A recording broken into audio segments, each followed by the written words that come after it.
Cambuur tevreden over eerste mannen Eredivisie. ONS op jacht naar eerste topklassepunten. En Dirk maakt het debuut op drafbaan Volvergeer. Dit is de sport van maandag 2 september.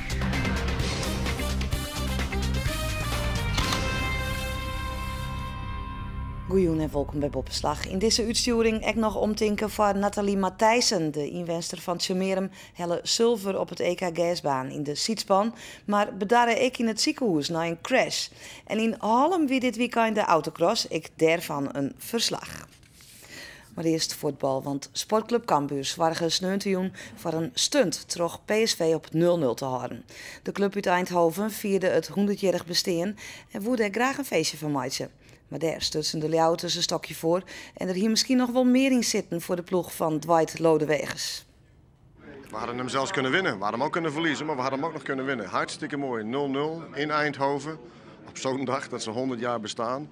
En dan zo spelen. Knap hoor. Ik denk als je uit bij PSV 0-0 speelt, dan mag je heel tevreden zijn. Alleen ik denk dat we toch meer in had gezeten. Ik had hem erin moeten schieten, maar nee, we hebben het prima gedaan. Maar ja, je had je vader, die hier technisch directeur is, een behoorlijke zure avond kunnen bezorgen. Ja, zeker. Dat zei hij net ook. Hè. Ik weet niet of we daar mee hebben gekregen, maar hij zei als je hem had gemaakt, dan had ik je afgemaakt. Dus een beetje lachen, dollen, ja, is leuk. Hebben jullie nou een punt gewonnen of 2 laten liggen? Nou, geen idee. We hebben een punt en daar moeten we het mee doen. 2 verloren. Kijk, we hadden gewoon willen winnen. We hadden gewoon moeten winnen. Ja, Cambuur kan waarom zijn op een prima eerste mannen in de eerste Eredivisie. De ploeg had hem maar 5 punten uit 4 wedstrijden knap staande. Toonbeeld daarvan binnen de backs, Wout Drosten en Lucas Bijker. Ze begonnen het seizoen zonder ondervinding op het hoogste niveau, maar ze vaaien haar een paardje ontnota heel goed skin. Snijtemorgen alle voeren bij de Oude in Ljouwert. Wout Drosten en Lucas Bijker melden haar stipt op tijd. Ik al had het 0-0 league speeltje in PSV nog in de voeten. Ben je ook nog stijf? Of, Ja man, je moet niet te veel van mij verwachten nu. De man had zelfs een goed zin. Ze had het jubileumfeest van PSV verpesten en dat viel extra goed, omdat de club uit Eindhoven een liedse tegenstander onvregen hier voor de feestwedstrijd. Ja, voor de wedstrijd is het elke keer benoemd van ze willen een makkelijke tegenstander. En laten wij het nou net zijn dan om een feestje te verpesten. Dus ja, op die manier ga je er wel nog net weer iets anders in. Dan heb je ook zoiets van kom op. Ze zien onze makkelijke tegenstander, dus dan moeten we ook laten zien dat we dat niet zijn. Ja, ook in de kleedkamer. Onze fysio die had nog een affiche afgehangen van het internet van makkelijke tegenstander onderstreept en dat soort dingen. Ja, dat is wel mooi. Wat ook mooi weer, de panna van Lucas Bijker door de voeten van Jisung Park. Net de eerste de beste. Als ik voor mezelf spreek, dan heb ik altijd hoe groter de naam of de tegenstander, des te meer ik zoiets heb van jij bent voor mij vandaag. Dus ik denk dat voor mij ook heel lekker is om tegen te spelen. Ja, en natuurlijk weet je hoe die speelt en hoe die is. Maar ja, op die manier probeer ik wel extra te geven. En ja, dan kun je ook zien dat zo iemand ook gewoon uit de wedstrijd kan spelen. En dat geeft toch wel een heerlijk gevoel. Met zo'n panna als hoogtepunt. Ja, zelfs dat nog. Dus dan maakt het helemaal af. Bijker en Drosten hebben haar in de eerste wedstrijden van dit seizoen goed zien litten. Als backs komen ze een soort mooie varren en dat valt op. Hielendal als je scoren, liek als Drosten diertje in FC Grains. Toch zocht beide mannen het net als haar wichtigste taak om mooi om te vallen. Ja, ik denk dat allereerst je man moet kunnen uitschakelen. En gewoon 1 tegen 1 duels, dat je eigenlijk alles moet geven om elk 1 tegen 1 duel verdedigend te winnen. Ja, en wat je aanvallend daarbij kan doen is mooi meegenomen. Maar ik denk dat je sowieso je man moet kunnen uitschakelen. En dat wel heel belangrijk is. Ik denk dat het wel eens wordt onderschat. Dat een rechtsback of een linksback vaak opbouwend steeds belangrijk wordt gevonden. Maar wat ik wel eens vaker zie, dat ze verdedigen nog wel eens tegenvallen. En, ja, je blijft een verdediger toch, als rechtsback, linksback. En je moet gewoon een stabiele factor zijn verdedigen. Wat maakt Wout tot een goede back in jouw ogen? Ja, ik vind Wout is echt een bijtertje. En dat zie je ook als iemand 1 tegen 1 op hem afkomt, altijd gefocust en die blik in zijn ogen. Ja, en eigenlijk elke buitenspeler eet hij op, om zo maar te zeggen. Ja. En jij Wout, hoe kijk jij naar Lucas? Ja, ik moet zeggen, hij zegt bijtertje, maar dat kan ik niet anders over zeggen bij jou hoor. Het is ook echt een bijtertje. Echt, ook snel, behendig. Ik denk ook belangrijk als back, gewoon echt behendig. Goede agility zeg maar. Dat je echt, de meeste buitenspelers zijn ook zelf heel behendig, wendbaar. En als back moet je minimaal hetzelfde eigenlijk hebben. En, ik denk dat Lucas het ook in huis heeft. De verdedigers gaan een plakje voen op het terras. Tijd voor een bakje en waarom te zijn op de eerste mannen in de eredivisie. De conclusie is positief. We hebben wel een goede maand gehad, denk ik. We hebben laten zien dat wij best wel een rijp eredivisieploegje zijn, laten we zeggen. We laten zien dat wij stabiel kunnen spelen, ook met lef en toch in balbezit toch eigenlijk een goed positiespel hebben. Alleen ja, ik denk als wij zo blijven spelen, dan blijven we erin. Ja. Dat vertrouwen heb ik wel. Als je kijkt naar hoe we het doen en hoe weinig we weggeven, ook tegen een club als PSV, waar we uitspelen. Ja, dat je dan gewoon heel tevreden mag zijn hoe je het tot nu toe doet. En dat je dan gewoon verder moet kijken en daar ook nog veel meer stappen in kunt maken. De volgende wedstrijd van Cambuur is over 2 weken thuis tegen Heracles. Ontnota gaat het dus goed, maar de line moet wel teruglutsen worden. Maar het begint nu wel een beetje druk op te komen. Die thuiswedstrijden moeten we nu al gaan winnen. Ja. We zijn al tegen in principe een directe concurrent. Dus dan dat komt nu ook wel in de spelersgroep een beetje het besef dat we die wedstrijden willen en moeten gaan winnen. Dus ik denk dat dat ook een goed uitgangspunt is. Gewoon vol voor 3 punten gaan. En gewoon zorgen dat we thuis eigenlijk zoveel mogelijk wedstrijden winnen. En zeker niet verliezen, zeker niet tegen Heracles. Dat mag niet gebeuren. De eerste thuiswedstrijd in de topklasse van ONS Snits wies nu voortendaallijks een heel aardig affiche. Tegenstander is het verneemde IJsselmeervogels, zo'nvoudig amateurkampioen van Nederland. Een sterke ploeg die het liekwols de competitie uiteenzetten met een leek speeltje in FC Lisse. ONS debuteerde verleden week met een 3-0 verlies in Scheveningen. Maar op basis van de tweede helft denken de Snitsers dat het in IJsselmeervogels misschien wel wat te heljen is. De trainer van IJsselmeervogels is Gert Kruis. En bij ONS treft hij oude bekenden. Want Biggelix Sander van der Heijden trainde 4 jaar onder hem bij Cambuur. Dat is alweer Ierlien. De rooien, zoals de Spakenburgers neemt worden, willen boppen in meedoen en komen je dus voor de volle winst. Bij ONS stiert Sander van der Heijden in de basis, maar wel als centrale verdediger. Maar als hij dan meekomt, is het echt voordaligs gevaarlijk. Hier is het Jacob Noordmans die de bal net goed rekt. Want oors hier hij de Snitsers Sammer op een voorsprong zetten kent. Hoekskop Martijn Rozenburg en die valt boppen op een lotte. Ja, een beetje pech van Rozenburg. Maar het jouwt wel aan dat ONS kansen krijgt in die beginfase. Dan een overtreding op IJsselmeervogels. En dat is dan echt een vrije trap. We schreeuwen de 33e minuut. Het is Nick Kuipers en die bal die roegelt Sammer in de goal. Elk en Ian stiert verbuurstrutte te zien. Net Ian komt er aan. Ivan Landlust, de keeper, zocht dat hij die bal net meer pakken kan. En de eerste beste mogelijkheid voor IJsselmeervogels is dan voordaliks een treffer. Ja, dat is een chinvaller van de ploeg van Bert Hollander. 3 minuten later, Courty González van dichtbij.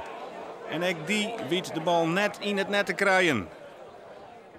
En ze kan ONS dan wel de kansen ha, maar de voorsprong is er voor IJsselmeervogels. Jurjen Bos, en dan via de peel en dan van de line helle. Ja, de bal mij dan echt net in de goal. Knappe redding daar wel van Patrick Sonneveld. En pech van Jurjen Bos. En dus stiert Gert Kruis Bietskoft voor. De klederdracht uit Spakenburg is onwijzig op de tribune. En Bert Hollander die wil graag dat zijn jongens in die tweede helft toch wat meer zien laten. Maar daar is in de beginfase geen sprake van. Sander van der Heijden rekt die bal net lekker. En dan de mogelijkheid er van dichtbij is het Selmo Kurbegovic. Maar ook hij had het vizier net op scherp. Oerlis, wat doen we? 0-1, daar hebben we niks voor. En dus maakt Sander van der Heijden die laatste manpositie inleveren om voorin mij te helpen. Maar achterin komt de druk erop. Alle geluk van de wereld dat deze bal boetende 16 jong wordt. De vrije trap en een prachtige redding van Ivan Landlust. Hij houdt zijn ploeg hier in de race. En dan maakt echt alles naar voren. Er wordt onvallend wisselen. En ONS begint opportunistisch te spelen. Wat maakten ze oorzaak in hun eerste thuiswedstrijd? Jurjen Bos controleert. Leidt hem del voor Sander van der Heijden. En daar is dan die treffer. In de 81ste minuut is het Sander van der Heijden die het ONS op Liekense hechten brengt. Heel knap voorwerk van Jurjen Bos. Vaak de eenzame spits, maar hier mij de controle. En het is Van der Heijden die het heel toek in dat gatje doekt. En op subtiele wijze de keeper passeert. En dan is in elk geval een punt, zal ik het is binnen. Maar er komen nog 10 pittige minuten. We zitten in de slotfase van de wedstrijd, in de blessuretijd zelfs. En daar is het Martijn Rozenburg die zelfs de volle winst binnentikt. Ja, dat mij rustig een stunt neemt worden. Waar is het Jurjen Bos met prima voorbereidend werk. Rozenburg rekken die bal eigenlijk net goed, maar wel goed genoeg. Voor de eerste historische winst in de topklasse voor ONS. Als het 1-op-1 is, dan valt er altijd een bal goed. Dat is ook heel vaak niet, maar ook wel eens wel. Ja, en Bosje legt hem perfect neer. En er was heel weinig ruimte. Ik denk, nou goed, het is een punten. Het is niet mijn mooiste. Maar ja, dat is lekker belangrijk op dit moment. En we wisten dat het cool, uw analist hier ik zo ken. Nou ja, en dan komt van die 0 in achter en dan was het hartstikke moeilijk. En dan lukt het toch al en dan dat is geweldig. En dit hier we even neder. Nou ja, en ook een week op naar volgende week en dan gaan we een Spakenburg. En dit zijn bonuspunten. Dit is hartstikke mooi. Zegt Bert Hollander. Na 2 ronden stiet Excelsior 31 uit Rijssen Boppoon, maar binnen er nog 4 ploegen zonder puntverlies. Na de winst op de Rooien stiet ONS voor eerst op het 8e plak. Sneu reizigde de ploeg, hij zei het al, van Bert Hollander, naar Spakenburg. En die oorploeg uit het Utrechtse viskersdorp De Blauwen steen na 2 duels puntleers op het 14e plak. Zilver en zwierkniezings, dat wie dit weekend de combinatie voor Nathalie Stellingwerf-Matthijssen bij het EK Sietspan in Loppersum. Nathalie Stellingwerf van Tjemerum riet de gere met broer William Matthijssen in de Sietspan. Hier in de finale, ze lezen op het 3e plak en dan gaat het vol slime mis.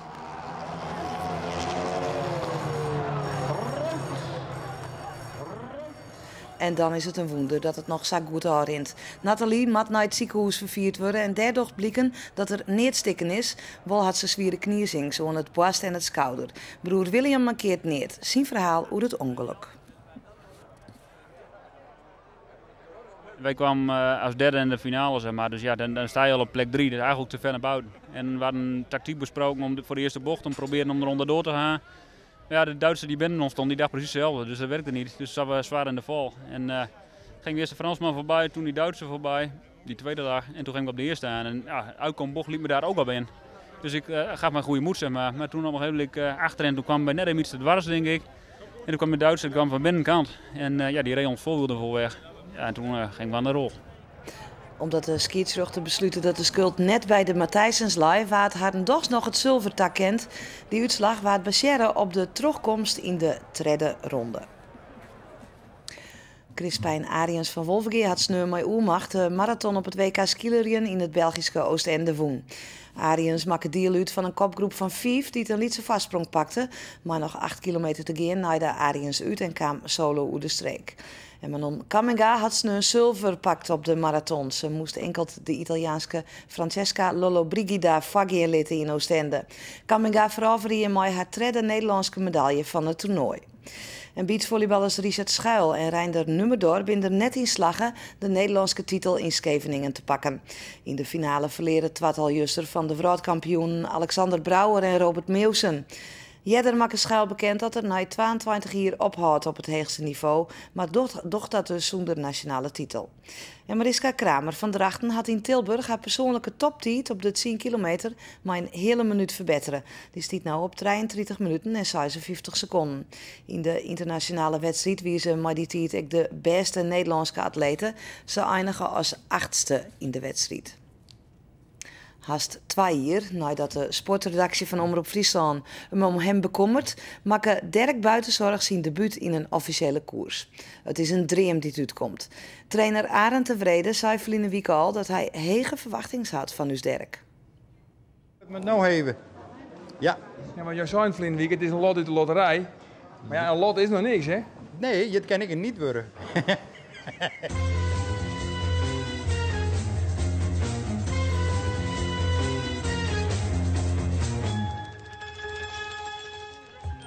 Het is de dag van de Wierriet. En dat weet piqueur Arend tevreden als genoor.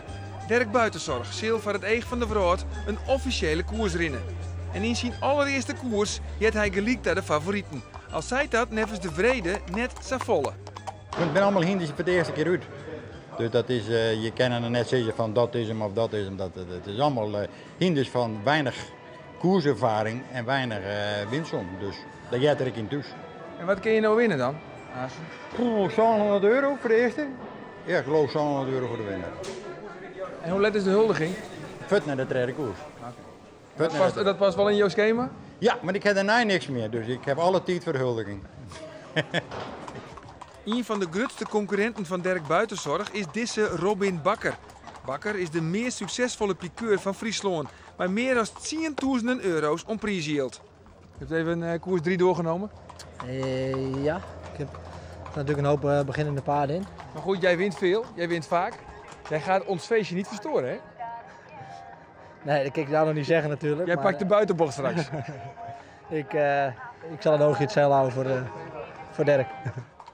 Dat hebben we keurig regelen. On Robin Bakker zal het in elk geval net lezen.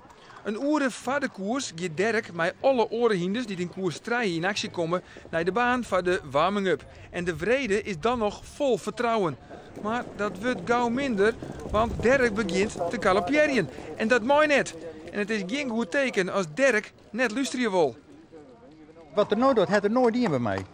Het er nooit in. Nou, ik ben er nog 3, 4 maanden mee bezig. Het er nooit in. Ja, nou, ik hoop dat je daar eens denkt aan doet. Nou, ik denk het net. Wat ik nog wel op mij zetten? Ja, er moet een kleinigheid op, zeker. Het koers 3. Ga je derde op mij zetten? 3, koers 3, nee, dat doe ik niet. Er wordt er 4, er wordt er 4. Het gaat eigenlijk ons en mij eigenlijk maar om 1 paard, hè? Oké, en die loopt in koers 3? Ja, die loopt in koers 3. Nou ja. U heeft geen idee welk paard dat is? Ik heb geen idee wat paard het is. Wat voor nummer heeft het paard? Ik dacht 4. Nummer 4? Ja, Buitenzorg. Ja, dat is hem. Dirk Buitenzorg. Heeft hij kans? Even kijken, wat heeft hij gedaan allemaal? Hij heeft, de winstsom heeft hij nog niet. Hij heeft vooral getraind. Hij heeft alleen getraind. Ja, dan is het natuurlijk helemaal een moeilijke inschatting. Heb je al inzetten op koers nummer 3? De koers van Dirk moet zitten. Nee. Oh ja, die eigenlijk, ja. Ja. Nee, dat doen we direct even. Ja? Ja. Want hoe schat hij de koersen in? Nou, als Arend zei hij is goed, dan loopt dat maar dat er goed is. Intussen had de vrede zijn eerste prijsgeld binnen, want hij wint de eerste koers. En wint Dirk aan zijn ek, dan komt er nog eens een keer zo'n €100 bij. Maar er is Joet nog een koers dat het prijsgeld maar liefst €50.000 is. Ja, dat is het oor hier, hè? Maar wat is dat dan voor benauwd gedrag? Waarom schroeven we zien er niet van die orenkoers? Ja, dat is krijg maar een legere squallen. Je moet van begin af beginnen. En je kan er net in de eerste klasse beginnen. Ik wil weten gauw? Ja, vierste gauw. Ja, dat zei ze met mij al niet. Ja, en die vrouw dan? Ja.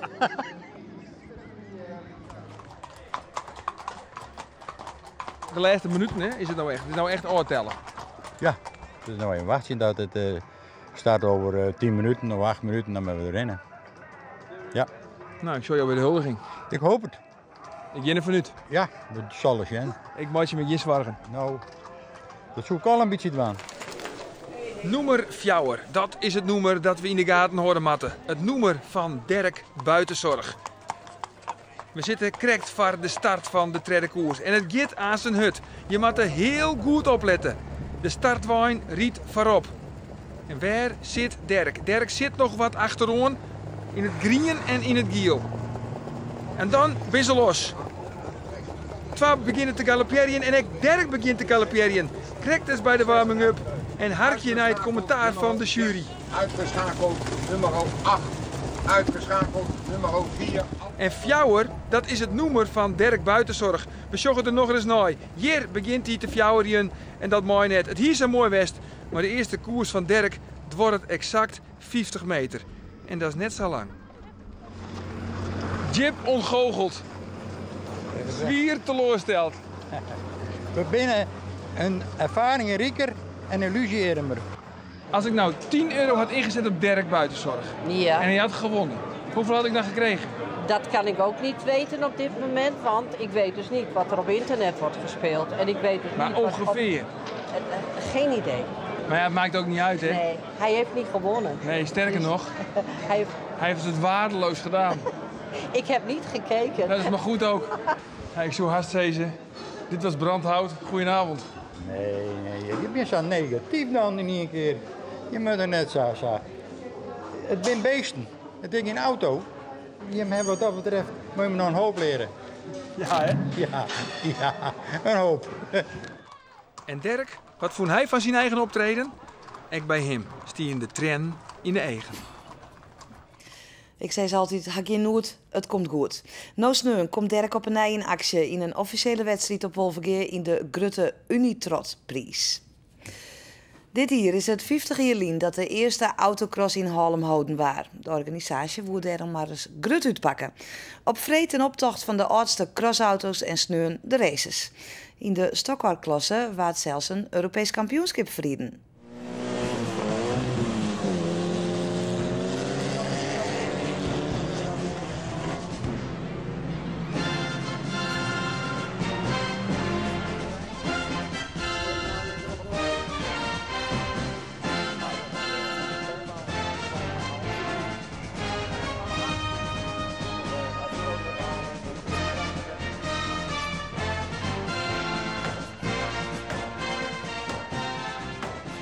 Autocross zit al halve in het bloed. En daarom trekt Jerry Zaren zelfs op een groot jubileum met een Europees kampioenschap in de stockcarklasse.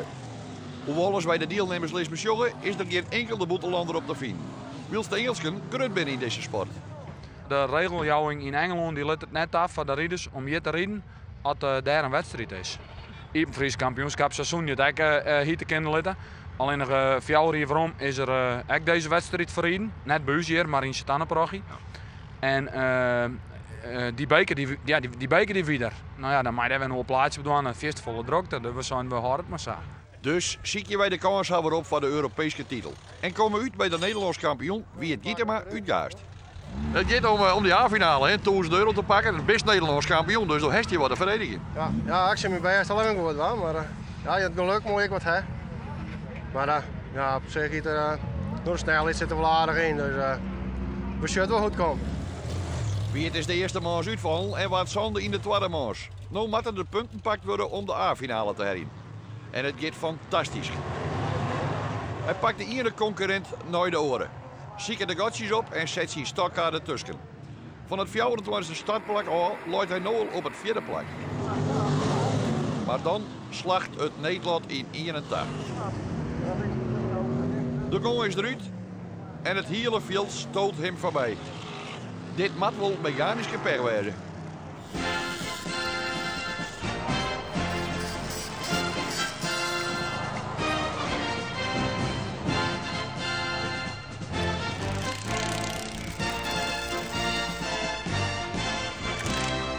het wat dan? Ja. Nou, maar heeft je een compleet E-team bij die? Ja, dat is super. Die man die helpen me altijd. Dus, het is allemaal wel klein. Ja, dat is wel even mis, hè? Wat wil je er nog aan? De gong nou, hartstikke mooi. Ik kon mooi naar voren komen. Toen heb ik op een gegeven moment best mijn stek uit. En toen weer de andere voor de beide schil. En mijn hier schil, dan wilde net zo goed meer. Wat mij opvalt, daar staat hier achter ons al wat. Ja, dat klopt. We staan op dakkleuren. Ze tellen alle punten op van alle banen, van alle rijders. En hoe meer punten, hoe verder als naar achteren komt ze start. Maar mag dan wel even tanken voor het volgende jaar, ja, dat moet ik nou, joh, want ons houdt er weer op. Dan worden de eerste 3 plakjes worden niks. Wie het had geluk, want met de 6 punten hel in de tweede maas pleert hij hem rechtstreeks voor de A-finale. En daar hier hij net op rekening. En gelukkig, alles werkt het weer. Maar weer moet wie het efter ons starten. En dan plakt er zijn auto de wet tussen in de binnenbocht. En zo schoot hij dan weer een plakje op. En dan zocht hij de beide koprenners in een innige omhelzing uit de binnenbocht vliegen. Kan wie het helemaal opschoven naar voren. En zo nadat hij de kop. Kan hij nog meer concurrenten pakken. Hij beziekt het, maar het gat is te groot naar voren daar. En zo eindigt wie het op het 5e plak in deze finale. kom je zo wat vandaag is de plaat aan. Nou, en hier is 5e. Ja, dat is super dat. Dat ging net 8. Nee. Dus dit hebben we weer. Als een envelop op, die 175 euro's. Nou, wat krijgen we er verkeerd bij? Een nieuwe stekkers? Ja, het is wel, ik denk dat je eerder een nijbouwen wordt voor dat geld. Maar, En dit wie de sport in Boppenslag. Na je weekend dan ben we de verzels weer. En ik alle dagen sport in uw Nijs-programma's en op internet. En Nijs is de dadelijk zeker in Joet. Een heel mooi joent te wensen. Doeg!